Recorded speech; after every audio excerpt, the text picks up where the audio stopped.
ಎಲ್ಲ ನನ್ನ ಆತ್ಮೀಯ ಕನಕ ತಾಲೂಕಿನ ಪ್ರೀತಿಯ ಪ್ರಮುಖ ಮುಖಂಡರೇ, ಪಕ್ಷದ ಎಲ್ಲ ನಿಷ್ಠಾವಂತ ಕಾರ್ಯಕರ್ತ ಬಂಧುಗಳೇ,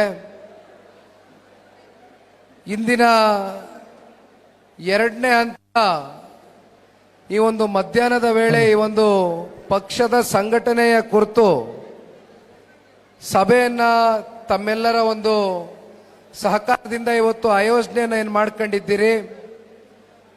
ನಾನು ಮಧ್ಯಾಹ್ನ 2 ಗಂಟೆ 3 ಗಂಟೆಗೆ ಸಮಯವನ್ನು ಕೊಟ್ಟಿದ್ದೆ. ಆದರೆ ಬೆಳಗ್ಗೆ ರಾಮನಗರದಲ್ಲಿ ಸಂಘ ದೊಡ್ಡೆಯಿಂದ ದೊಡ್ಡ ಮಟ್ಟದಲ್ಲಿ ಪಕ್ಷದ ಮುಖಂಡರು, ಕಾರ್ಯಕರ್ತರುಗಳು, ಯುವಕರು, ಹಿರಿಯಕರು ಹಾಗೂ ಬಹುತೇಕ ನಮ್ಮ ತಾಲೂಕಿನ ಹೆಣ್ಮಕ್ಳುಗಳೆಲ್ಲ ತಲೆ ಮೇಲೆ ಕಳಶ ಹೊತ್ಕೊಂಡು ನಮ್ಮನ್ನ ಒಂದು ರೀತಿ ರ್ಯಾಲಿ ಮೂಲಕ ಮೆರವಣಿಗೆಯಲ್ಲಿ ತಗೊಂಡು ಬಂದಿದ್ದು. ಸ್ವಲ್ಪ ಬರಲಿಕ್ಕೆ ತಡ ಆಯಿತು. ಅಲ್ಲೇ ಒಂದು 2.5 ಗಂಟೆ ನಮಗೆ ಸಮಯ ಹೊರಟೋಯ್ತು. ಮಾತಾಡಲಿಕ್ಕೂ ಕೂಡ ಒಂದೂವರೆ ಗಂಟೆಯಲ್ಲಿ ಮುಗಿಸಿ ನಾವ್ಯಾರು ಕೂಡ ಊಟ ಮಾಡಿಲ್ಲ. ನೇರವಾಗಿ ಇಲ್ಲಿ ನಿಮ್ಮ ಯಾರಿಗೂ ಕೂಡ ಕಷ್ಟಪಟ್ಟು ಇವತ್ತು ಈ ಕಾರ್ಯಕ್ರಮವನ್ನು ಆಯೋಜನೆ ಮಾಡ್ಕೊಂಡಿದ್ದೀರಿ. ಹಾಗಾಗಿ ಕಾರ್ಯಕ್ರಮ ಯಶಸ್ವಿಯಾಗಿ ನೆರವೇರಬೇಕು.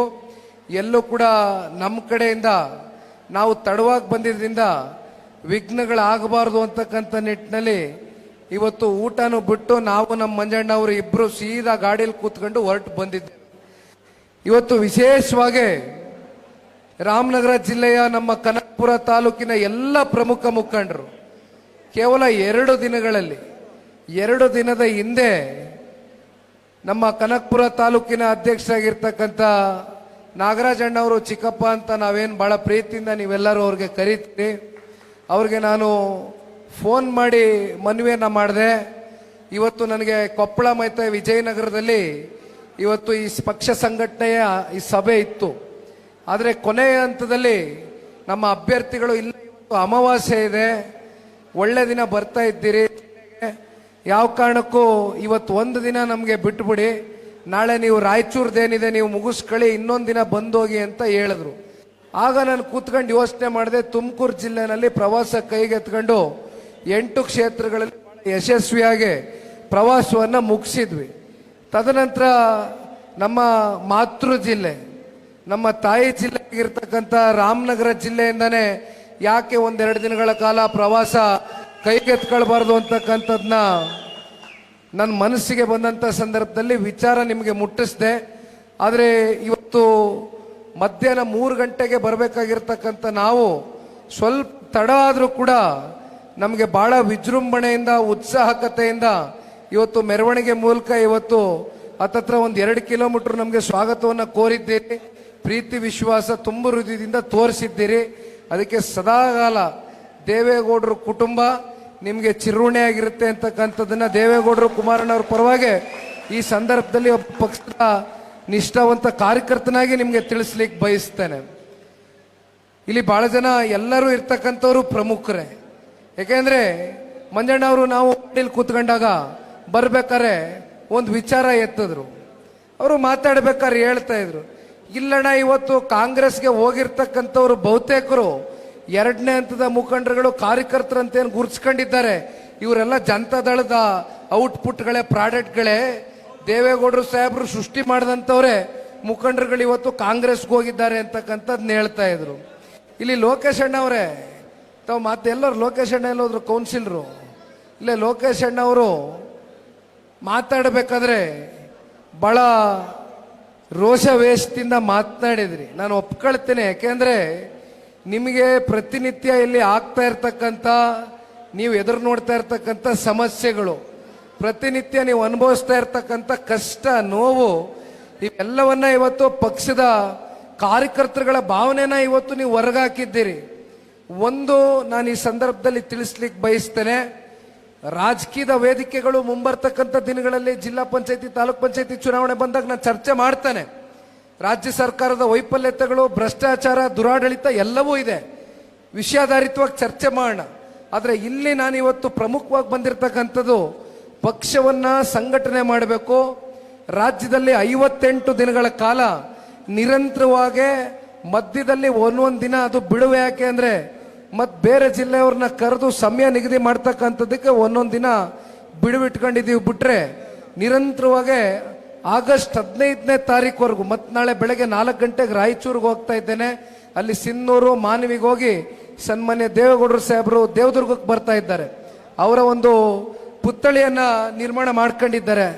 ಬಹಳ ವಿಶೇಷತೆ, ಅದನ್ನ ಅವ್ರ ಮೂಲಕನೇ ಉದ್ಘಾಟನೆ ಮಾಡಬೇಕು ಅಂತಕ್ಕಂಥದ್ದು ದೇವದುರ್ಗ ತಾಲೂಕಿನ ಕಾರ್ಯಕರ್ತರು ಬಯಸ್ತಾ ಇದ್ದಾರೆ. ಹಾಗಾಗಿ ದೇವೇಗೌಡರು ಸಾಹೇಬರು ಕೂಡ ನಾಡಿದ್ದು ಈ ಪ್ರವಾಸದಲ್ಲಿ ಒಂದು 2-3 ಗಂಟೆ ನಮ್ಮ ಜೊತೆಲಿ ಬಂದು ಹೋಗ್ತಾರೆ. ಆದರೆ ಇವತ್ತು ಕನಕಪುರದಲ್ಲಿ ಏನು ಲೋಕೇಶ್ ಅಣ್ಣವರು ಕೆಲವೊಂದಷ್ಟು ವಿಚಾರಗಳನ್ನ ಬಹಳ ನೋವಿನಿಂದ ಹೇಳಿದ್ರು. ಇಲ್ಲಿ ಕನಕಪುರದಲ್ಲಿ ನಮ್ಗೆ ಯಾರು ಕೂಡ ಇವತ್ತು ಗಂಡಿಲ್ಲ, ಯಾರು ಕೂಡ ಇವತ್ತು ಇವೆಲ್ಲವನ್ನ ಮೆಟ್ ನಿಲ್ತಕ್ಕಂಥದಕ್ಕೆ ನಮಗೆ ಮೇಟಿ ಇಲ್ಲ ಅಂತಕ್ಕಂಥದ್ರ ಬಗ್ಗೆ ನೀವೆಲ್ಲ ಮನಸ್ಸಿನಲ್ಲಿ ದಯವಿಟ್ಟು ಅದನ್ನು ಇವತ್ತಿನಿಂದ ತೆಗೆದಾಕಿ ನಾನು ಮುಂಬರ್ತಕ್ಕಂಥ ವಿಧಾನಸಭೆಯ ಸಾರ್ವತ್ರಿಕ ಚುನಾವಣೆ ಬಗ್ಗೆ ಇವತ್ತು ಮಾತಾಡೋದಿಲ್ಲ. ನನ್ನ ಕಣ್ಮುಂದೆ ಇರ್ತಕ್ಕಂಥದ್ದು ಮೊದಲು ಡಿಸೆಂಬರ್ ತಿಂಗಳಲ್ಲಿ ನಡೀತಾ ಇರ್ತಕ್ಕಂಥ, ನಾವು ಎದುರು ನೋಡ್ತಾ ಇರ್ತಕ್ಕಂಥ ಗ್ರಾಮ ಪಂಚಾಯಿತಿ ಚುನಾವಣೆ. ಗ್ರಾಮ ಪಂಚಾಯಿತಿ ಚುನಾವಣೆಗಳಲ್ಲಿ ವಿಶೇಷವಾಗಿ ಇವತ್ತು ನಾನೊಂದು ಮಾತನ್ನ ಕೊಡ್ತಾ ಇದ್ದೇನೆ. ಯಾವ ಕಾರಣಕ್ಕೂ ನಿಮ್ಮ ಕೈನ ಬಿಡ್ತಕ್ಕಂಥ ಪ್ರಶ್ನೆ ಇಲ್ಲ. ಜಿಲ್ಲೆಯಲ್ಲಿ ನಾವು ಪಲಾಯನವಾದ ಮಾಡಿ ಮತ್ತಿನ್ನೆಲ್ಲ ಓಡೋಗ್ತಕ್ಕಂಥ ಪ್ರಶ್ನೆ ಇಲ್ಲ. ಜಿಲ್ಲೆಯ ಜನತೆ ಸದಾಕಾಲ ನಮಗೆ ರಾಜಕೀಯವಾಗಿ ಬೆಳೆಸಿದ್ದೀರಿ, ಹರಿಸಿದ್ದೀರಿ, ಗುರುತಿಸಿದ್ದೀರಿ, ಅತ್ಯಂತ ಉನ್ನತವಾದಂಥ ಸ್ಥಾನದಲ್ಲಿ ಕೂರಿಸಿದ್ದೀರಿ. ದೇವೇಗೌಡರು ಸಾಹೇಬ್ರನ್ನ ನೀವು ಸಾತ್ನೂರಿನಲ್ಲಿ, ಆ ಹಿಂದೆ ಸಾತ್ನೂರ್ ಅಂತ ಏನಿತ್ತು, ಅದಾದ್ಮೇಲೆ ಕ್ಷೇತ್ರ ಪುನರ್ವಿಂಗಡಣೆ ಆಗ್ತಾ ಗೊತ್ತಣ್ಣ 85ನೇ ಇಸ್ವಿನಲ್ಲಿ ದೇವೇಗೌಡರು ಸಾಹೇಬರು ಪ್ರಪ್ರಥಮವಾಗಿ ಹಾಸನದಿಂದ ಒಳೆನರಸೀಪುರ ಬಂದು ಇಲ್ಲಿ ನಿಂತ ಸಂದರ್ಭದಲ್ಲಿ ಅವ್ರನ್ನ ಗೌರವ ಕೊಟ್ಟು ಅವ್ರಿಗೆ ಒಂದು ಶಕ್ತಿಯನ್ನ ರಾಜಕೀಯವಾಗಿ ತುಂಬಿಸಿರ್ತಕ್ಕಂಥ ಜಿಲ್ಲೆ ತಾಲೂಕು ಅಂತಕ್ಕಂಥದ್ದಾದ್ರೆ ಅದು ಕನಕಪುರ ತಾಲೂಕು ಅಂತಕ್ಕಂಥದ್ದನ್ನ ನಾವು ಎಂದೂ ಕೂಡ ಮರೀಲಿಕ್ಕೆ ಸಾಧ್ಯ ಇಲ್ಲ. ಹಾಗಾಗಿ ಇಲ್ಲಿ ತಾವೇನು ಪ್ರಮುಖ ಮುಖಂಡರುಗಳು, ಕಾರ್ಯಕರ್ತರುಗಳು ಇವತ್ತು ಇಲ್ಲಿ ನಿಂತಿದ್ದೀರಿ, ನಮಗೆ ಸ್ವಾಗತ ಕೋರಿದ್ದೀರಿ. ಒಂದು ಮಾತು ಈ ಪಕ್ಷದ ನಿಷ್ಠಾವಂತ ಕಾರ್ಯಕರ್ತನಾಗಿ ನಾನು ತಿಳಿಸ್ಲಿಕ್ಕೆ ಬಯಸ್ತೇನೆ. ಗ್ರಾಮ ಪಂಚಾಯಿತಿ ಮಟ್ಟದಲ್ಲಿ ಚುನಾವಣೆಗಳು ಇವತ್ತು ಒಂದು ರಾಜಕಾರಣದ ಬೇರನ್ನ ಸೃಷ್ಟಿ ಮಾಡ್ತಕ್ಕಂಥ ಚುನಾವಣೆಗಳು. ಹಾಗಾಗಿ ನೀವೆಲ್ಲ ಬಹಳ ಜನ ಇವತ್ತು ಆ ಚುನಾವಣೆಯಲ್ಲಿ ಸ್ಪರ್ಧೆ ಮಾಡಬೇಕು ಅಂತಕ್ಕಂಥ ಆಕಾಂಕ್ಷಿತರು ಬಹಳ ಜನ ಇರ್ತೀರಿ, ಇಲ್ಲ ಅಂತ ಏನಿಲ್ಲ. ನಾವು ಸ್ವಲ್ಪ ನಿಮ್ಮ ಜೊತೆ ನಿಂತು ಬೆನ್ ತಟ್ಟಿದ್ರೆ 100ಕ್ಕೆ 100 ನೀವೆಲ್ಲ ಮುಂದೆ ಬರ್ತೀರಿ ಅಂತಕ್ಕಂಥ ಆತ್ಮವಿಶ್ವಾಸ ನನ್ನಲ್ಲಿದೆ. ಹಾಗಾಗಿ ಆ ಬೆನ್ ತಡ್ತಕ್ಕಂಥ ಕೆಲಸ ನಿಮ್ಮ ಜೊತೆಯಲ್ಲಿ ಸದಾಕಾಲ ಮಾಡ್ತಾನೆ. ಗ್ರಾಮ ಪಂಚಾಯಿತಿ ಚುನಾವಣೆಯನ್ನ ಮೊದಲು ನಾವು ಮುಂದಿಟ್ಕೊಂಡು ಹೋಗೋಣ, ಬಹಳ ದೂರ ಹೋಗೋದು ಬೇಡ. ಇನ್ನು ವಿಧಾನಸಭಾ ಚುನಾವಣೆ 3 ವರ್ಷ ಇದೆ. ಇನ್ನು ಜಿಲ್ಲಾ ಪಂಚಾಯಿತಿ, ತಾಲೂಕ್ ಪಂಚಾಯಿತಿ, ಸರ್ಕಾರ ಜಿಲ್ಲಾ ಪಂಚಾಯಿತಿ, ತಾಲೂಕ್ ಪಂಚಾಯಿತಿ ಚುನಾವಣೆಯನ್ನು ನಡೆಸ್ತಕ್ಕಂಥದಕ್ಕೆ ಬಹುಶಃ ಅವರಿಗೆ ಒಳಗಡೆ ಕಳೆದ 2 ವರ್ಷದಿಂದ ಅವ್ರು ನೀಡಿರ್ತಕ್ಕಂಥ ಆಡಳಿತ ಯಾವ ರೀತಿ ಇವತ್ತು ಜನರು ಅವ್ರನ್ನ ತಿರಸ್ಕಾರ ಮಾಡಬಹುದು ಮುಂದಿನ ದಿನಗಳಲ್ಲಿ ಅಂತಕ್ಕಂಥ ಅವ್ರಿಗೆ ಒಳಗಡೆ ಆತಂಕ ಇದೆ. ಕೋರ್ಟ್ ಚೀಮಾರಿ ಹಾಕಿದೆ, ಚುನಾವಣೆ ಮಾಡಿ ಅಂತ ಇದೆ ಕೋರ್ಟ್.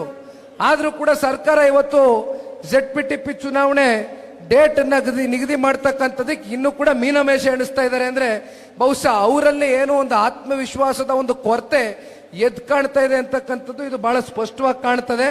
ಆದ್ರೆ ಗ್ರಾಮ ಪಂಚಾಯಿತಿ ಚುನಾವಣೆ ನಡೀಲೇಬೇಕು. ಅದು ಪಕ್ಷದ ಚಿಹ್ನೆನಲ್ಲಿ ಅಧಿಕೃತವಾಗಿ ನಡೀದೆ ಹೋದ್ರೂ ಕೂಡ ಅಧಿಕೃತವಾಗಿ. ಆದ್ರೆ ನಮ್ಮ ಪಕ್ಷದ ಬೆಂಬಲಿತ ಅಭ್ಯರ್ಥಿಗಳು ನೀವು ನಿಂತ್ಕೊಳ್ತೀರಿ. ನಾನೊಂದು ಮಾತನ್ನು ಹೇಳ್ತೀನಿ ಚಿಕ್ಕಪ್ಪ ಅವರಿಗೆ, ದಯಮಾಡಿ ಇಲ್ಲಿ ಎಲ್ಲರೂ ಪ್ರಮುಖ ಮುಖಂಡರುಗಳಿದ್ದೀರಿ, ಒಂದು ತಂಡ ಮಾಡ್ಕೊಳ್ಳಿ. ಎಲ್ಲ ಹೋಬಳಿಗಳಿಗೂ ಹೋಗಿ, ಪಂಚಾಯಿತಿಗಳಿಗೆ ಹೋಗಿ, ಹಳ್ಳಿಗಳಿಗೆ ಹೋಗಿ, ಬೂತ್ ಲೆವೆಲ್ಗೆ ಹೋಗಿ ಒಂದು ಪಟ್ಟಿ ಮಾಡ್ಕೊಂಬನ್ನಿ. ನಾವೆಲ್ಲ ಸಾಮೂಹಿಕವಾಗಿ ಒಂದು ರೌಂಡ್ ಲೀಡರ್ಗಳು, ಕುಮಾರಣ್ಣವರು ಇರ್ತಾರೆ, ಮಂಜಣ್ಣವರು ಇರ್ತಾರೆ ಜೊತೆನಲ್ಲಿ, ನಮ್ಮ ಜಿಲ್ಲಾಧ್ಯಕ್ಷರು ಮತ್ತೆ ನಿಕಟಪೂರ್ವ ಶಾಸಕರು, ಮಾಗಡಿ ತಾಲೂಕು, ನನಗೆ ಬಲಗೈ ಬಂಟರಾಗಿ ಜಿಲ್ಲೆನಲ್ಲಿ ಇವತ್ತು ನನಗೊಂದು ಶಕ್ತಿಯನ್ನು ತುಂಬಿಸ್ತಾ ಇದ್ದಾರೆ ಪ್ರತಿ ಹಂತದಲ್ಲೂ. ಮಂಜಣ್ಣವ್ರ ಬಗ್ಗೆ ನಾನು ಹೇಳಬೇಕು ಅಂತಕ್ಕಂಥದ್ದಾದ್ರೆ ಅವ್ರನ್ನು ನೀವು ನೋಡ್ಕೊಂಡ್ ಬಂದಿದ್ದೀರಿ, ನಾವೆಲ್ಲ ನಿಮ್ಮ ಜೊತೆನಲ್ಲಿದ್ದೀವಿ. ಸಾಮೂಹಿಕವಾಗಿ ಕೂತು ಕುಮಾರಣ್ಣನ ಜೊತೆ ತೀರ್ಮಾನ ತಗೋಬೇಕು ಅಂತಕ್ಕಂಥದ್ದು ನೀವುಗಳು ನಮಗೆ ಡೈರೆಕ್ಷನ್ಸ್ ಕೊಡ್ತಿರೋ. ಆ ಡೈರೆಕ್ಷನ್ಸ್ ಮೇಲೆ ಕನಕಪುರ ತಾಲೂಕಿನಲ್ಲಿ ಪಕ್ಷ ಬೇರು ಮಟ್ಟದಿಂದ ಕಟ್ತಕ್ಕಂಥ ಪ್ರಾಮಾಣಿಕ ಕೆಲಸವನ್ನ ನಾವು ಮಾಡೋಣ. ಯಾವ ಕಾರಣಕ್ಕೂ ಇಟ್ಟಿರ್ತಕ್ಕಂಥ ಹೆಜ್ಜೆನ ವಾಪಸ್ಸು ಹಿಂತಗೊಳ್ತಕ್ಕಂಥ ಪ್ರಶ್ನೆ ಇಲ್ಲ. ಇದು ದೇವೇಗೌಡರ ಕುಟುಂಬ ಎಂದೂ ಕೂಡ ರಾಜಕೀಯವಾಗಿ ಸೋಲು ಏಳು ಬೀಳು ಎಲ್ಲವನ್ನ ನೋಡಿದ್ದೇವೆ. ನಾವು ಸೋತ್ವಿ ಅಂದ ಮಾತ್ರಕ್ಕೆ ಎದುರ್ಕೊಂಡು ಮನೆಯಲ್ಲಿ ಸೇರ್ಕೊಳ್ತಕ್ಕಂಥ ಜಾಯಮಾನ ನಂದಂತೂ ಅಲ್ಲ. ನಾನು ಬಹಳ ಸ್ಪಷ್ಟವಾಗಿ ಹೇಳ್ತೇನೆ.